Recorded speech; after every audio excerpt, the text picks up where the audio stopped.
আসসালামু আলাইকুম। আমি তাবাসসুম আলম। আশা করি আপনারা সবাই ভালো আছেন, আমিও ভালো আছি আলহামদুলিল্লাহ। তো আপনাদের মাঝে নতুন আর একটা ভিডিও নিয়ে হাজির হয়েছি, সেটা হচ্ছে মজাদার একটা নাস্তা নিয়ে। তো এখানে দেখতেই পাচ্ছেন মরিচ, লবণ, ডাল, রসুন নিয়েছি, ওর ভিতরে তেল দিয়ে দিচ্ছি। এটা আবার ভালোভাবে আমি মাখাবো। এই যে মাখাইছি, তারপরে ভিতরে পানি দিয়ে দিব। পানি দেওয়া হয়ে গেলে এটাকে চুলায় বসিয়ে দিব। তারপর আটা মেশাচ্ছি, এর ভিতরে একটু লবণ, একটা ডিম, 1 কাপ আটার ভিতরে।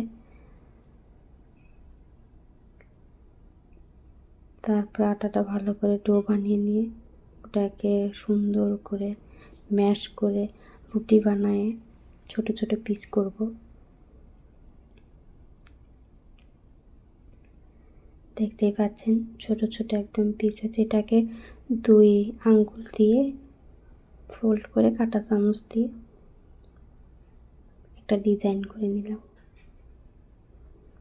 এভাবে সবগুলোই করব। তারপর আসলাম ডালের কাছে।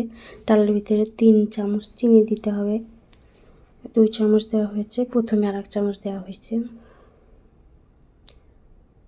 এখন দিচ্ছি লেবুর রস 2 চামচ, ভালোভাবে মিশিয়ে নিতে হবে। তারপর আর একটু পানি দিয়ে জাল করে তৈরি পাস্তার ভিতরে দিয়ে দিতে হবে।